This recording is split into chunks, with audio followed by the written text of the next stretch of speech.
Hello viewers, আসসালামু আলাইকুম। আশা করি সবাই ভালো আছেন এবং সুস্থ আছেন। আমি আছি হচ্ছে এফআই রিপন, আর আমার চ্যানেলের নাম হচ্ছে FI Ripon bike doctor.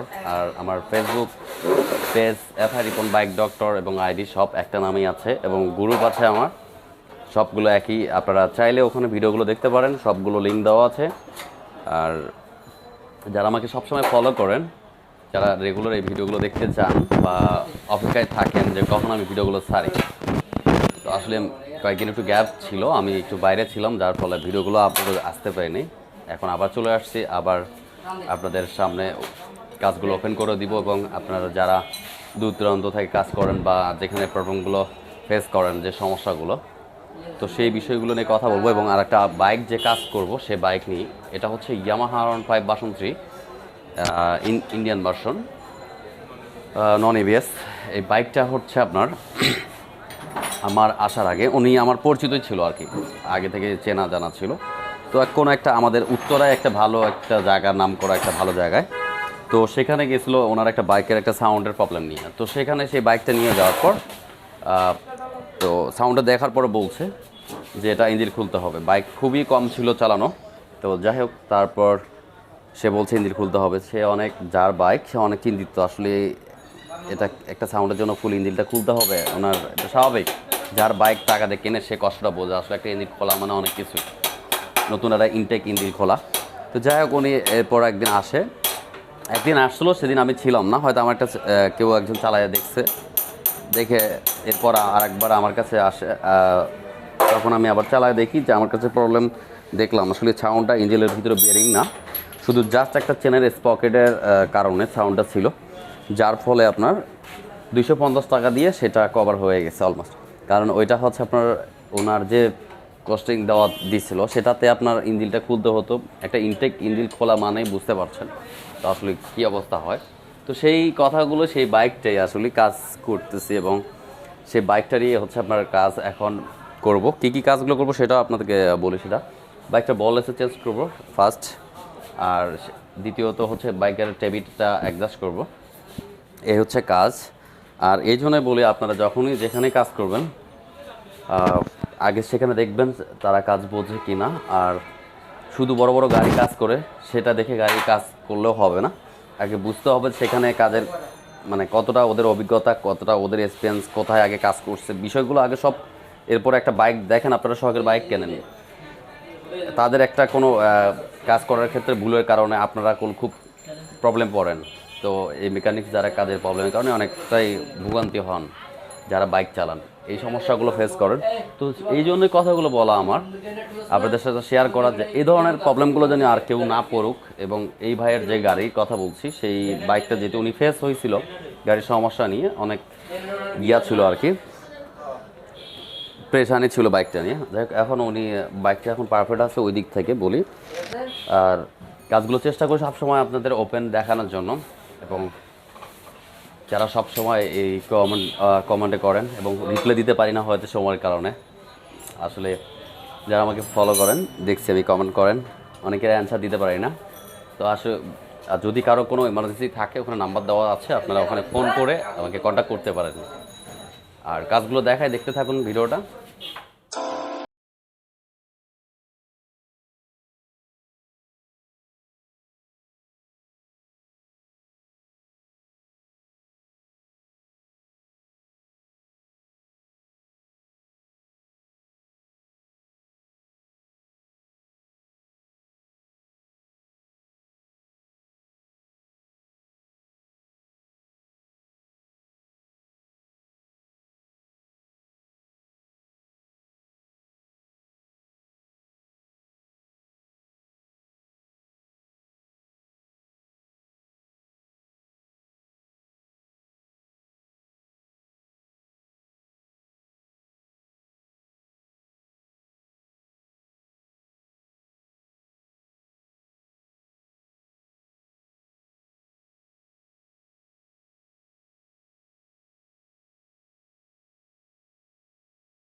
Table যদি পারফেক্ট না থাকে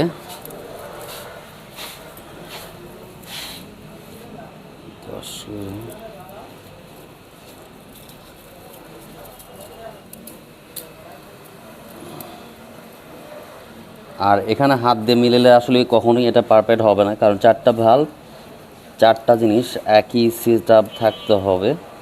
একটু 19-20 হলে আপনার,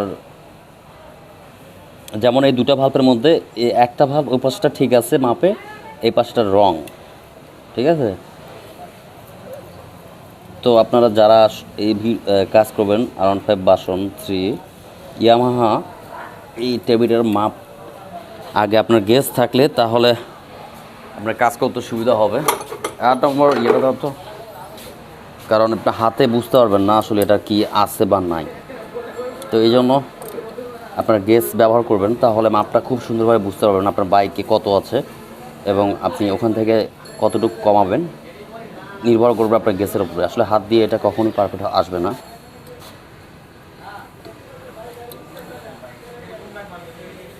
তো এই জিনিসটা সবসময় যারা টেবিলটা অ্যাডজাস্ট করতে যাবেন, অন্তত গ্যাস যেখানে আছে সেখানেই কাজ করার চেষ্টা করবেন, কারণ চারটা ভাল্ব কখনো হাতের মাপে অ্যাডজাস্ট করা যায় না।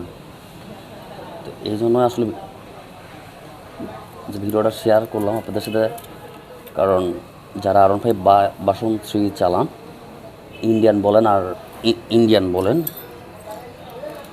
তো চারটা ভ্যালভ যে বাইকের সেই ভ্যালভ সেটাতে কখনো হাত দিয়ে মিলানো কোনো সম্ভব না আপনার গেজ ছাড়া, কারণ এটা পারফেক্ট একজ্যাক্টলি মাপটা আসবে না।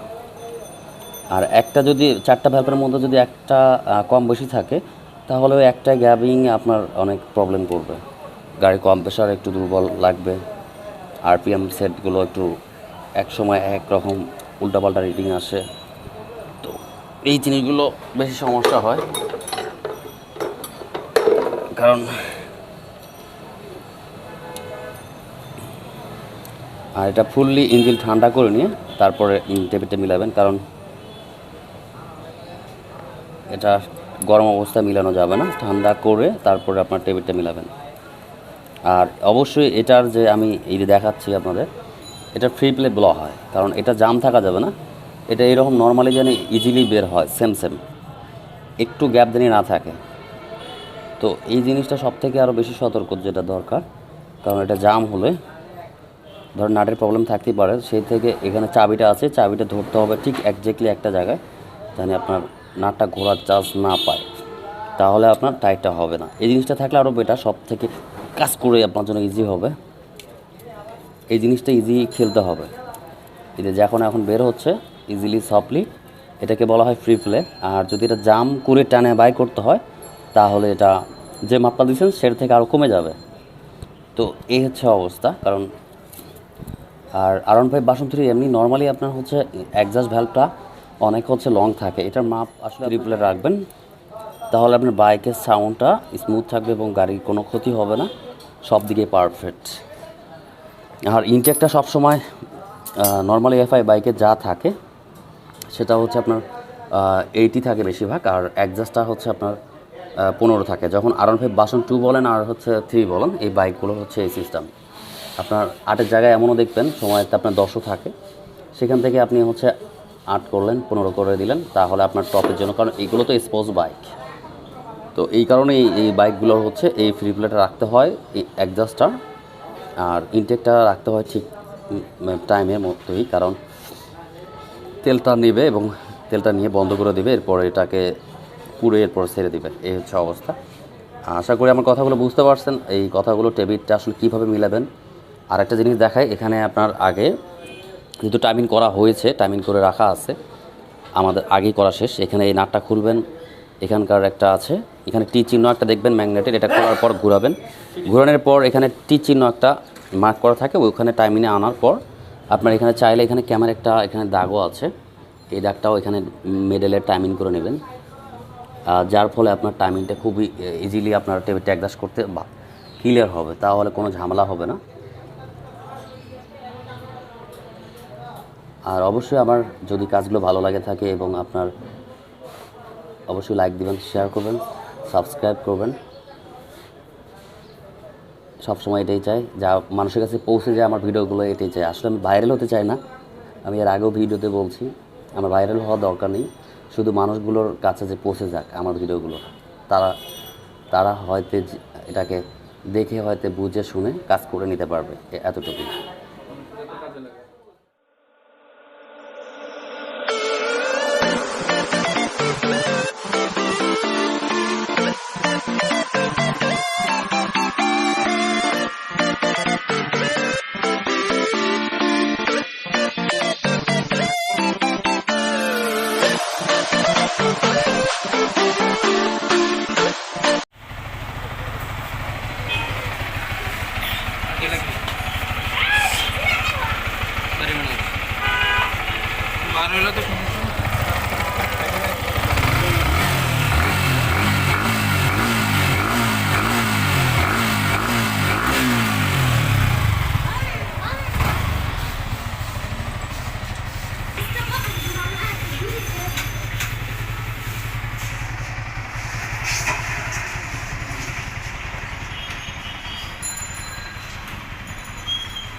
ডালা আছে পিছনে।